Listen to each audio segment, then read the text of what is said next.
Far UVC light safely kills, inactivates, disarms, neutralizes. I'm going to include all the lingo. And for many of you in microbiology, recognize the word kill is very subjective in reference to viruses, but I am not going to add any publisher bias. Airborne coronaviruses. Now, it does not require an incredibly active imagination to recognize the impact of far UVC light that is actually safe to install in public places, such as movie theaters, hospitals, retirement homes, so on and so forth, that could be on when the place is occupied. Now we're looking at 222 nanometers as opposed to the harmful form of 254 nanometers. So keep that in mind. A lot of people are seeing the article and mistaking it and utilizing 254, which is not good. 222, better. All right, so let's proceed with the research article as follows. More than 99.9% of seasonal coronaviruses present in airborne droplets were killed when exposed to a particular wavelength of ultraviolet light that is safe to use around humans. New research conducted at Columbia University Irving Medical Center has found. I'm going to skip around a little bit to get to the meat of the subject. I'm going to go into the background. Conventional germicidal UVC light, 254 nanometers wavelength, can be used to disinfect unoccupied spaces such as hospital rooms or empty subway cars, but direct exposure to these conventional UV lamps is not possible in occupied public spaces, and this can be a health hazard. To continuously and safely disinfect occupied indoor areas, researchers at Columbia University Irvine Medical Center have been investigating far UVC light at 222 nanometer wavelength. Far UVC light cannot penetrate the tear layer of the eye or the outer dead cell layer of the skin, so it cannot reach or damage living cells in the body, which is just so eloquent in how it's fashioned in reference to, I shouldn't say fashioned, its result in basically harming what is harmful and keeping safe, which is you. To proceed, the researchers had previously shown that far UVC light can safely kill airborne influenza viruses. The new paper extends the research to seasonal coronaviruses, which are structurally similar to the SARS-CoV-2 virus that causes COVID-19. I'm going to show you the viruses that they used in a little bit, but I want you to keep in mind additional studies need to be done specifically on that particular virus on its own to see if it yields the same results. Although hypothetically it makes sense and should work, you have to validate first. In any case, the cool part about UVC 222 nanometer, far UVC 222 nanometer light, is it's been shown to work with influenza viruses and certain things along those lines. So it can yield a very, very promising, safe anti-pandemic measure that can stop something before it could even get off the ground. No pun intended. To proceed as follows.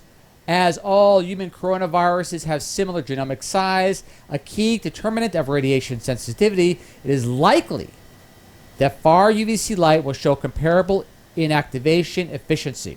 Here we go. You ready?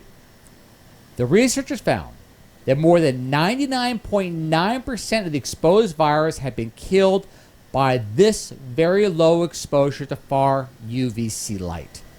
Based on their results, the researchers estimate that continuous exposure to far UVC light as a current regulatory limit and safe would kill 90% of airborne viruses in about 8 minutes, 95% in 11 minutes, 99% in 16 minutes, and 99.9% in about 25 minutes.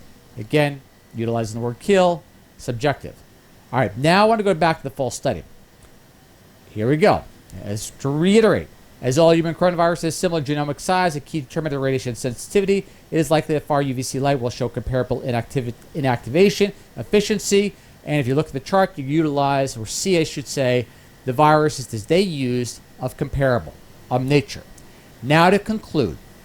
Now we're going to get this information from the full study. I think it says it best. Also, too, keep in mind, as always, DUI links will be there for you to follow. This is a full published study. So as you follow the link, you're not just going to go to an abstract and go, well, where's the data?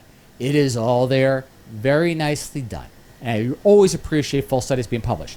But to conclude, together with previous safety studies and our earlier, quoting, studies with aerosolized influenza A, these results suggest the utility of continuous low-dose rate Far-UVC light 222 in occupied indoor public locations such as hospitals, transportation vehicles, buses, restaurants, airports, maybe airliners too, and schools, potentially representing a safe and inexpensive tool to reduce the spread of airborne mediated viruses while staying within the current regulatory dose limits. Low dose rate Far-UVC exposure can potentially safely provide a major reduction in the ambient level of airborne coronaviruses, including SARS-CoV-2. So there you have it. A really, really, really eloquent way of pandemic mitigation just by simply installing a UVC light according to the specs in reference to this research.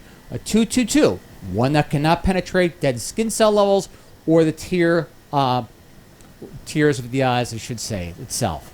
In any case, gratitude. The links will be there for you.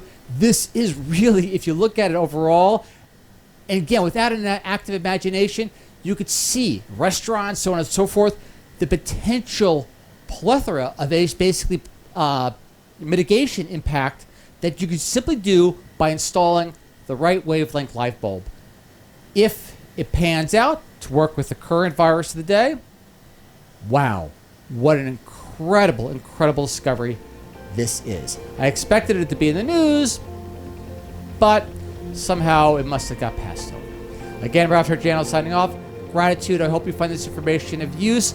Please don't censor this. It has nothing to do with consumption of anything or so on and so forth. Keep it open for the public so they can reference it on your own. And eventually, hopefully, that'll create a demand for 222 light bulbs. I haven't found that in the market as of yet. But again, without blabbering on, gratitude, thank you, and see you all next week. Ralph signing off. Catch you next time.